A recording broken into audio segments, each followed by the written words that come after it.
அனைவருக்கும் வணக்கம். ராதே கிருஷ்ணா. சனிப்பெயர்ச்சி பலன்கள் நம்மளோட சேனல்ல 12 ராசிக்குமான சனிப்பெயர்ச்சி பலன்கள், அதை தொடர்ந்து ராகு கேதுவுக்கான பயிற்சி பலன்களும் தொடர்ந்து வரப்போகுது. ஸோ பார்த்துக்கிட்டே இருங்க. உங்களுக்கான எல்லா ஒரு கைடன்ஸும் ஒரு ஹெல்ப்பும், என்னென்ன செய்யலாம் என்னென்ன செய்யக்கூடாது எல்லாமே நம்ம சொல்ல போகிறோம். ஸோ இன்னைக்கு நம்ம பார்க்க போகிற முதல் ராசி மங்களகரமாக மங்களினுடைய ராசியான மேஷ ராசிக்கு பார்த்துடலாம். ஸோ மேஷ ராசி பொதுவாகவே கொஞ்சம் துடிப்பு மிக்க, செயல்திறன் மிக்க ராசி தான் மேஷ ராசி. அதில் அஸ்வினி நட்சத்திரம், பரணி நட்சத்திரம் இரண்டிலும் 4 பாதங்கள் மற்றும் கார்த்திகை நட்சத்திரனுடைய முதல் பாதமான கார்த்திகை நட்சத்திரமும் வரப்போகுது. ஸோ இப்போ வரக்கூடிய சனி பயிற்சி உங்களுக்கு 7.5 சனியை துவக்கி கொடுக்க போகிறது. ஸோ இந்த 7.5 சனி நீங்கள் என்னென்னலாம் எதிர்பார்க்கலாம், என்னென்னலாம் பண்ணலாம், என்னென்னலாம் பண்ணக்கூடாது, இதை பார்ப்போம். முதல்ல 7.5 சனி அப்படிங்கிறது ஒரு டெஸ்டிங் பீரியட் அப்படிங்கிறத விட ஆப்பர்ச்சுனிஸ்டிக்கான பீரியட் அப்படிங்கிறத நம்ம எடுத்துக்கணும். ஏன்னா நிறைய பேருக்கு வாழ்க்கையில் 7.5 சனியில தான் திருமணம் நடக்கும், குழந்தை பேர் இருக்கும், வேலையில முன்னேறுவாங்க, எல்லாமே நடக்கும். இது எல்லாமே சந்தோஷமாக மட்டுமே நடந்துராது அப்படிங்கிறது மட்டும்தான்.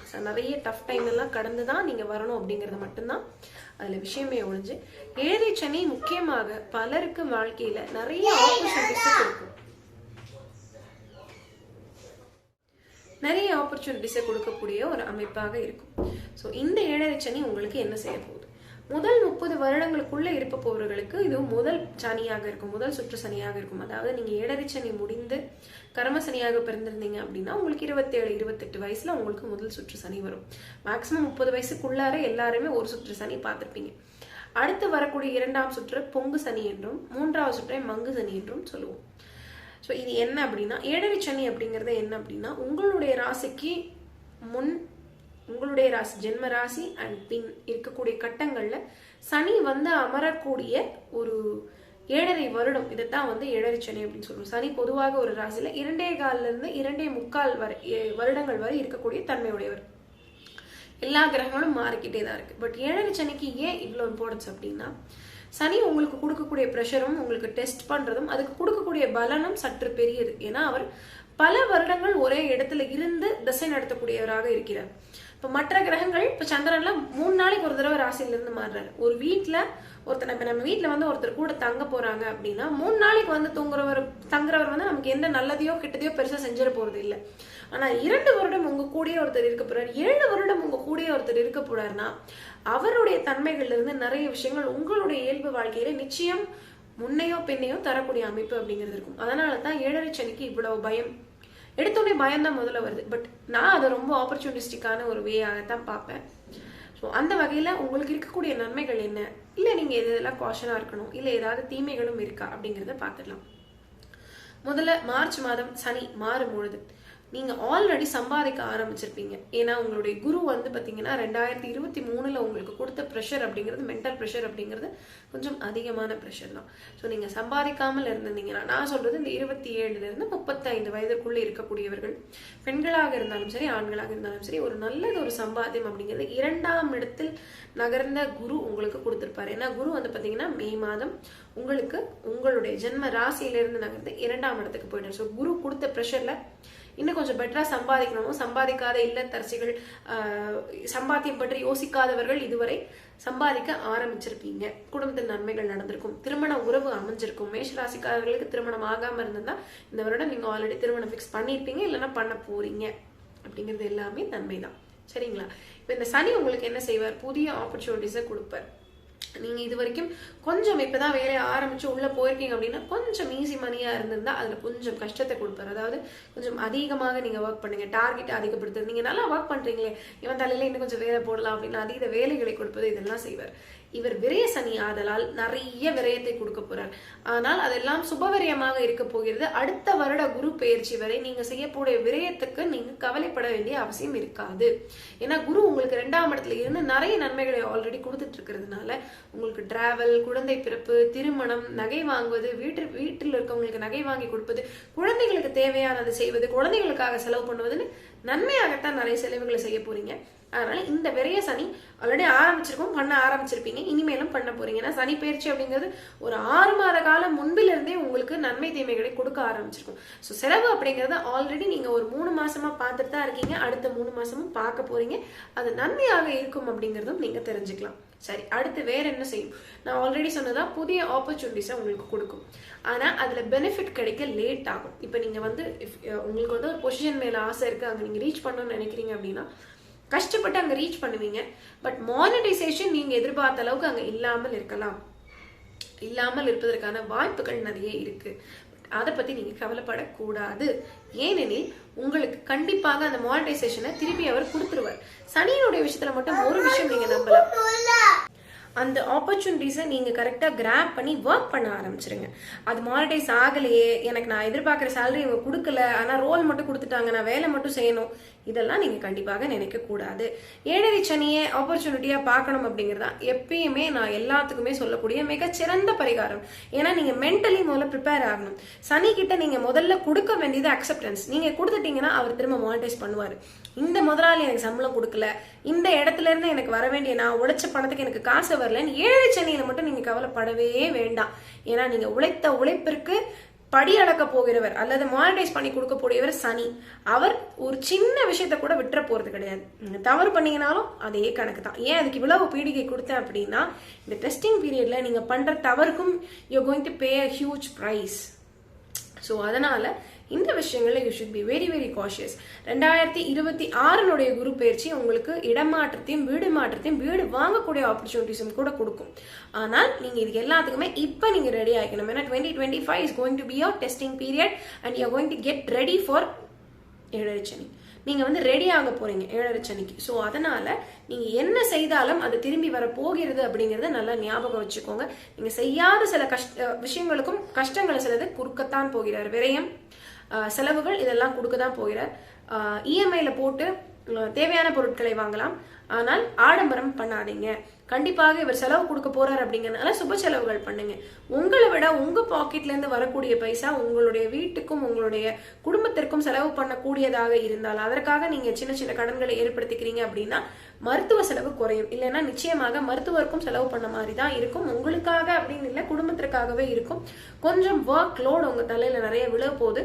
சில இடங்கள்ல நீங்க நிராகரிக்கவும் பட போகிறீர்கள். நீங்க ஒரு ஒர்க் பண்றீங்க, ஒரு இடத்துல ரெகனைஸ் கிடைக்கும் நினைச்சு ஒர்க் பண்றீங்க, அந்த இடத்துல நீங்க பண்ண ஒர்க்கை என்ன பண்ணிட்ட அப்படின்னோ இல்லது நீ சரியா பண்ணல அப்படின்னோ பேச்சு வந்தனா அதை பத்திலாம் கவலையே படாதீங்க. ஏன்னா சனி உங்களை மட்டும் டெஸ்ட் பண்ணல, அவங்களையும் சேர்த்து டெஸ்ட் பண்ணிட்டு இருக்காரு. நீங்க உங்க வேலையை பார்த்துட்டு நகர்ந்து போய்கிட்டே இருங்க. I am giving you the guarantee. உங்களுக்கு நான் கேரண்டியா சொல்றேன், இடரை சனி பீரியட்ல நீங்க போடக்கூடிய ஒர்க் அப்படிங்கிறது கண்டிப்பாக வேஸ்டா போகவே போகாது. ஆனால் ரொம்ப டெஸ்ட் பண்ணாதீங்க, நீங்க போய் டெஸ்ட் பண்ணாதீங்க. இந்த பீரியட்ல நான் இந்த பீரியட்ல தான் அதீதமான இன்வெஸ்ட்மெண்ட் போட்டு ஒரு பிசினஸ் ஆரம்பிக்க போறேன், அது இந்த பீரியட்ல தான் நான் வேலையை விட்டுட்டு கொஞ்ச நாள் படிக்கலாம் இல்லை என்ன பண்ணலாம்னு யோசிக்கலான் இருக்கேங்கிறதெல்லாம் இட்ஸ் நாட் ரெக்கமெண்டட். கண்டிப்பாக உழைத்து கொண்டே இருக்க வேண்டும். அடுத்த 7.5 வருடங்களுக்கு உங்களுக்கு தாரக மந்திரம் உழைப்பு உழைப்பு உழைப்பு, அவ்வளவுதான். ரெஸ்ட் கம்மி, உழைப்பு ஜாஸ்தி. உங்களுடைய தூக்கம் குறைய போகிறது. 6 மணி நேரம் நீங்க நிம்மதியா தூங்கிட்டீங்கன்னா பெரிய விஷயம்.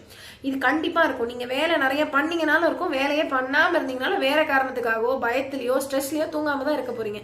அதுக்கு வேலை செஞ்சீங்கன்னா அதை மானிட்டைஸ் பண்ணி ஒரு ரெகனைசேஷனாகவும் உங்களுக்கு கொடுத்துட்டு போயிடுவார் சனி 7.5 வருடம் முடிஞ்சு போகும்போது. ஆனா அதை நீங்க பண்ணல, நீங்க ரெஸ்ட் எடுக்க ஆரம்பிச்சீங்க அப்படின்னா அப்பயும் நீங்க 6 மணி நேரம் கூட நிம்மதியா தூங்க முடியாது, வேற காரணங்களுக்காக. அதை புரிஞ்சுக்கோங்க, சரிங்களா? முக்கியமான விஷயம், ஏர்னிங்ஸ் அப்படிங்கிற வயசுல இந்த வருடம் அடுத்த வருடம் எல்லாமே ஏர்னிங்ஸ் நல்லா தான் இருக்கு. ஸோ நீங்க முயற்சிகள் பண்ணிக்கிட்டே இருங்க. உங்களுக்கு வந்து சேர வேண்டியதை வட்டி மூலமா கண்டிப்பா சனி வந்து அறுவடை பண்ணி கொடுத்து விடுவார். அதே போல உங்களுக்கு ஆரம்பிக்கக்கூடிய ஏழை சனி கும்பத்துல இருந்த அளவுக்கு, அதாவது மீன ராசிக்காரங்களுக்கு விரைய சனியாக அவர் கும்பத்துல இருந்து செஞ்ச அளவுக்கு செலவுகளை வந்து அவர் தனுசுல நிச்சயமாக கொடுக்க மாட்டார். மீனத்துல கண்டிப்பாக கொடுக்க மாட்டார். ஏன்னா மீனம் அப்படிங்கிறது குருவினுடைய வீடு. அதுல வந்து 2026 பீரியட்ல அவர் அவருடைய ஒளியை வாங்கிக்க போகிறார். ஸோ அந்த மாதிரியான நன்மைகள் எல்லாம் இருக்கு. அப்படிங்கிறதுனால நீங்க பெரிய அளவுக்கு அதீதமாக பயப்பட வேண்டாம். நீங்க உங்களுடைய ஒர்க் வந்து மார்ச் டு செப்டம்பர் ஃபுல் ஸ்விங்ல இருக்கணும். பிகாஸ் அதுக்கப்புறம் சில பயங்கள் வரும், இது முடியுமா முடியாதா அப்படிங்கிற தயக்கம் வரும். 3ஆம் இடத்துல சுபரான குரு சென்று அமரும் பொழுது கண்டிப்பான முயற்சிகளை எடுக்கக்கூடிய தைரியத்தை அவர் கொடுத்துருவாருன்னு நம்ம சொல்ல முடியாது, சரிங்களா? ஸோ அதனால March to September is very very crucial. அந்த பீரியடுக்குள்ள ஒரு வேலையை முயற்சி பண்ணி வாங்கிடுங்க. இதுவரை வாங்காம இருந்தீங்கன்னா ஒரு அப்லிஃப்ட்மெண்ட்டுக்கான முயற்சிகள் இருந்தால் அதெல்லாம் போட்டுருங்க. அதுக்கான பலன் கொஞ்சம் லேட்டாக வந்தாலும் நமக்கு அதை பற்றி பிரச்சனை இல்லை. நான் எகெயின் இந்த விஷயங்களை ரொம்ப ஸ்ட்ரெஸ் பண்ணி பயமுறுத்தாத காரணம் என்ன அப்படின்னா, சனி நீங்க எதை செஞ்சீங்களோ வட்டி முதலமா திருப்பி கொடுத்துருவார். ஸோ நீங்க நன்மையை செய்யணும், உழைக்கணும் அப்படிங்கறத மட்டும் ஞாபகம் வச்சிருந்தீங்கன்னா போதும், மற்றவைகளை அவரே திருப்பி கொடுத்து விடுவார். சனியினுடைய பீரியட்ல நான் சொல்லக்கூடிய ஒரு பொது பரிகாரம் தான் ஹனுமன் சாலிசா தொடர்ந்து கேட்பது. அதே போல பாத்தீங்கன்னா அன்னதானம் செய்வது, உழைப்பது, அதாவது பிசிக்கல் ஒர்க் அவுட் பண்றது. அது நீங்க வாக்கிங் பண்ணலாம், ஜாகிங் பண்ணலாம், உங்களுக்கு எக்ஸசைஸ் பிடிச்சா பண்ணுங்க, யோகா பண்ணுங்க, ஏதாவது ஒரு கைண்ட் ஆஃப் ஒர்க் அவுட், உங்களுக்கு வேர்வை வெளியே வர ஒர்க் அவுட் பண்றது அப்படிங்கிறது சனி பெயர்ச்சிக்கு எப்பொழுதுமே 7.5 சனியில இருக்கக்கூடியவர்களுக்கு மிக மிக மிக ஹெல்ப்ஃபுல்லாக இருக்கும். ஸோ அதனால அது கண்டிப்பா பண்ணுங்க. இந்த விஷயங்களே உங்களுக்கு போதுமானதாக இருக்கும். இந்த சனி பெயர்ச்சிக்கு அடுத்த 2.5 வருடங்கள் விரய சனி நிச்சயமாக நிறைய நல்ல விரயங்களை கொடுக்கக்கூடியவராக இருப்பார். அது எல்லாமே ஒரு ஆப்பர்ச்சுனிட்டியா நினைச்சு கிராப் பண்ணி மேல வர்றவங்க அந்த ஜென்மசனி பீரியட்லயும் அதை மானிட்டைஸ் பண்ணிட்டு தான் இருப்பீங்க. அந்த பீரியட்ல உங்களுக்கு ப்ரெஷர் இருக்கும், ஜென்மசனி எப்படி இருக்குங்கிறதெல்லாம் நம்ம பேசுவோம். ஆனா சனி உங்களுக்கு ஜென்மத்துக்கு வரும்போது நீச்சம் ஆகிடுவார். ஸோ நீச்ச சனி உங்களை கும்பக ராசிக்காரங்க கஷ்டப்பட்ட அளவுக்கு கண்டிப்பா இப்ப மீன ராசிக்காரர்களோ அல்ல அடுத்து ஒரு மேஷ ராசியோ கஷ்டப்பட போறது இல்லை. ஸ்தானவளும் அவருக்கு குறைவா இருக்கு, அதனால அவர் அந்த அளவுக்கு கஷ்டப்படுத்த போறது கிடையாது. ஸோ 7.5 சனியை பார்த்து நீங்க பயப்பட வேண்டிய அவசியம் இல்லை. என்னதான் இருந்தாலும் சனி உங்களுக்கு பாதகத்தை குறிக்கக்கூடிய ஸ்தானத்துக்குரியவர். மேஷ ராசிக்கு சனி பாதகாதிபதி. ஸோ அதனால நீங்க ஏதாவது சின்னதா மிஸ்டேக் பண்ணீங்கனாலும் அடியும் டமால்னு பெருசா விழுகும். சரிங்களா? அதனால எந்த விஷயத்திலும் பேர் கெட்டு போகாம பாத்துக்கோங்க. இதை ஏன் ஸ்ட்ரெஸ் பண்ணி சொல்றேன் அப்படின்னா, 12ல உட்கார்ந்துட்டு அடுத்த 2.5 வருடங்களுக்கு அவர் உங்களுடைய ஒழுக்கஸ்தானம், குடும்பஸ்தானம், பேரை சொல்லக்கூடிய அமைப்பான ரிஷபத்தை பார்த்துட்டு இருக்கிறதுனால நீங்க ஏதாவது ஒரு சின்னதா ஏதோ ஒன்று பண்ணிட்டீங்க, ரிலேஷன்ஷிப்ல ஏதோ தப்பு பண்ணிட்டீங்க, ஏதோ ஒரு ஹெசிடென்ட்ல என்னமோ ஒன்று பண்ணிட்டீங்க, ஏதோ ஒரு மைண்ட் செட்ல ஸ்ட்ரெஸ்ல பண்ணிட்டீங்க, அது வேலையில ஏதாவது ஒரு தவறு பண்ணிட்டீங்கன்னா குத்தி குத்தி குத்தி குத்தி கிழிச்சிருவார் உங்களை. அந்த ஸ்ட்ரெஸ் ஃபுல்லா இப்படி மாறிடும். ஸோ அதனால அந்த வகைகள்ல ஒழுக்கக்கேடான எந்த விஷயங்களுக்கும் சிறிதளவு கூட இடம் கொடுக்காமல் இருக்க வேண்டியது மிக மிக அவசியம். இது வேலை இடத்துலயும் சரி, அதாவது ரிலேஷன்ஷிப்லயும் சரி, it's very very important that மேஷராசிக்காரர்கள் தெரிஞ்சுக்க வேண்டிய விஷயம். So hope this is very very helpful for you. மீண்டும் அடுத்த ரிஷபராசியில முதற்கொண்டு 12 ராசிகளுக்குமான சனி பயிற்சி பலன்களை நம்ம பார்க்க போறோம். பார்த்துக்கிட்டே இருக்கலாம். இன்னொரு ஒரே ஒரு பாயிண்ட், லைக் ராகு உங்களுக்கு லாபத்துக்கு மே மாசத்துல இருந்து மாறுறதுனால உங்களுக்கு லாபகரமாக நீங்க செய்ய வேண்டியதை தூண்டி சிதறடிச்சு செய்ய வைக்கக்கூடிய தன்மையை ராகு கொடுக்க போகிறார். அதுவும் அகைன் இந்த ரிலேஷன்ஷிப் விஷயத்திலையும் வேலை விஷயத்திலையும் கொஞ்சம் இந்த குறுக்கு வழிகளை நாடாமல் ஸ்ட்ரைட்டா உழைத்து மட்டுமே எடுக்கணும் அப்படிங்கறத எடுத்துக்கிட்டீங்க அப்படின்னா ரொம்ப ஹெல்ப்ஃபுல்லா இருக்கக்கூடியது. பிகாஸ் லாப Rahu will always help you financially. Finance wise உங்களுக்கு ஹெல்ப்ஃபுல்லாகத்தான் லாபராகவும் இருக்க போகிறார். உங்களை மைண்ட் வைஸ் கொஞ்சம் தூண்டி விடுவார். இன்னும் அதிகமா வேணும், இன்னும் அதிகமா வேணும், சாட்டிஸ்ஃபேக்ஷன் இல்லாத ஒரு தன்மையை கொடுப்பார். ரிலேஷன்ஷிப் வைஸ்ல இந்த விஷயத்துல ரொம்ப காஷனா இருங்க. உங்களுடைய பார்ட்னர் கிட்ட நிறைய எதிர்பார்ப்புகளை வச்சு அவங்களையும் டிசப்பாயிண்ட் பண்ணி நீங்களும் டிசப்பாயிண்ட் ஆகாதீங்க. மற்ற விஷயங்கள் பொருளாதார ரீதியாகவும் வேலை ரீதியாகவும் உங்களை அதிகமாக தூண்டிவிட்டு நன்மைகளைத்தான் ராகு செய்வார். ஸோ அந்த விஷயத்தெல்லாம் பயம் இல்லை. ரிலேஷன்ஷிப் வைஸ் மட்டும் ராகுவினுடைய தன்மையில கொஞ்சம் கேர்ஃபுல்லா இருக்கிறது உங்களுக்கு ரொம்ப ஹெல்ப்ஃபுல்லா இருக்கும். மீண்டும் பேசுவோம். உங்களுக்கு தெரிந்த மேஷ ராசிக்காரர்களுக்கு கண்டிப்பா இதை ஷேர் பண்ணி விடுங்க. உங்களுக்கு டவுட்ஸ் ஏதாவது இருந்ததுன்னா கமெண்ட்ல சொல்லுங்க. I will help you. Thank you. Radhe Krishna.